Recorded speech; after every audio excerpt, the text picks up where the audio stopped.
ये कहानी मित्सु नाम के लड़के के ऊपर आधारित है जो एक लड़की के बेड के नीचे छुपा रहता है और वो पूरे दिन में क्या क्या करती है वो उसकी हर एक एक्टिविटी पे नजर रखता है। उसके बाद आगे क्या होगा वो हम आज की इस एक्सप्लेनेशन में देखने वाले हैं। आज मैं जिस मूवी को एक्सप्लेन करने वाला हूँ इस मूवी का नाम है अंडर योर बेड और ये मूवी 2019 में रिलीज हुई थी। मूवी के स्टार्टिंग सीन में हम एक उदास लड़के मित्सु को देखते हैं। मित्सु को किसी से भी कोई मतलब नहीं होता और वो क्लास में भी सबसे अलग रहता है और वो किसी से बात भी नहीं करता जिसकी वजह से उसका कोई भी दोस्त नहीं था। मित्सु लोगों से इतनी ज्यादा दूरी बना के रखता है कि वो अपने स्कूल के मैगजीन के फोटो में भी नहीं आता। दिन बीतते जाते हैं और बाकी दिन की तरह ही मित्सु आज भी क्लास में चुपचाप बैठा हुआ था, लेकिन आज किसी चमत्कार से एक लड़की उसके पीछे आके बैठ जाती है जिसका नाम साकी है। साकी मित्सु से बात करने की कोशिश करती है जिसे देखने के बाद मित्सु के दिल में बवंडर आ जाता है क्योंकि उसने आज से पहले कभी किसी लड़की से बात नहीं किया था। साकी ने मित्सु से बात की ये देख के मित्सु को बहुत ज्यादा अच्छा लगता है और मित्सु इस मौके का फायदा उठा के साकी को अपने साथ कॉफी पे चलने के लिए बोलता है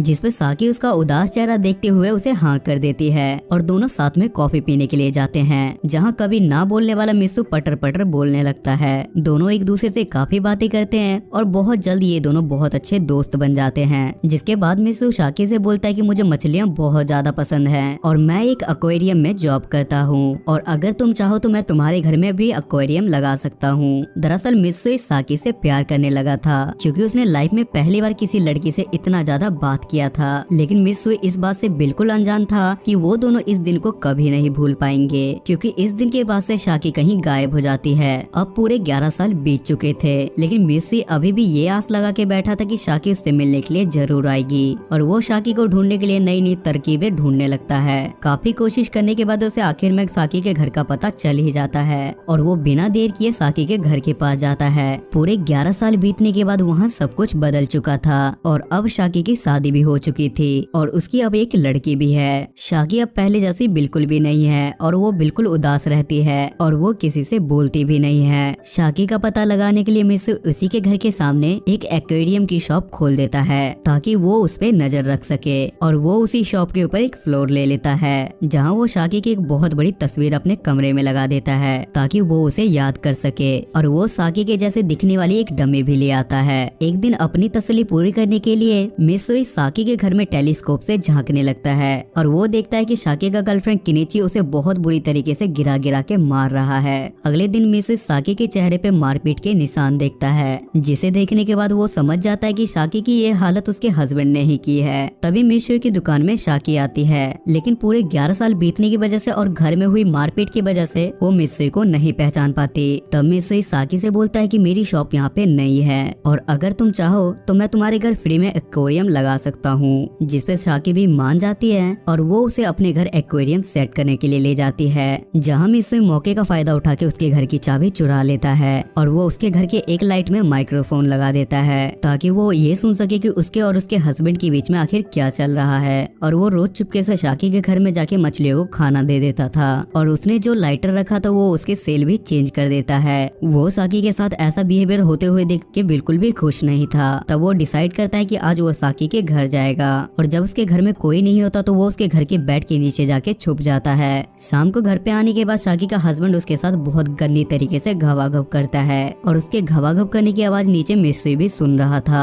तभी वहाँ साकी के हस्बैंड को एक नोट मिलता है। दरअसल साकी को इतना परेशान देख के मित्सु रोज उसके घर के बाहर एक गुलदस्ता रख देता था जिसमें एक नोट भी होता था जिसे हमेशा साकी निकाल लेती थी, लेकिन आज वो नोट निकालना भूल गई थी जिसकी वजह से उसके हस्बैंड को वो नोट मिल जाता है और नोट पढ़ते के साथ ही वो फिर से साकी को गिरा गिरा के मारने लगता है और वो साकी से ये भी पूछता है कि वो बंदा कौन है जिसके साथ तेरा चक्कर चल रहा है। जब साकी उसके बातों पे कोई जवाब नहीं देती तो वो उसका सर बाथटब में डुबोने लगता है और उसे जान से मारने की कोशिश करता है जिसे देखने के बाद मित्सु अंदर ही अंदर बहुत रोता है क्योंकि उसे लगता है कि उसके छोटे से नोट के चक्कर में साकी को इतना सब कुछ सहना पड़ रहा है। उसके बाद साकी का हस्बैंड उसे मरने के लिए छोड़ के खुद बेड पे जाके सो जाता है जिसके बाद मित्सु बाथरूम में जाके साकी को वहाँ से बाहर निकालता है और वो उसे फर्श पे ब्लैंकेट लपेट के सुला देता है, लेकिन ज्यादा फिजिकल अटैक होने की वजह से साकी अब बेहोश हो चुकी थी। सुबह जब साकी की आंख खुलती है तो वो रियलाइज करती है कि कोई तो ऐसा है जो उसकी केयर करता है लेकिन वो उसके सामने नहीं आता। तभी साकी खुद से कहती है कि तुम जो कोई भी हो मुझे इस नर्क से बाहर निकालो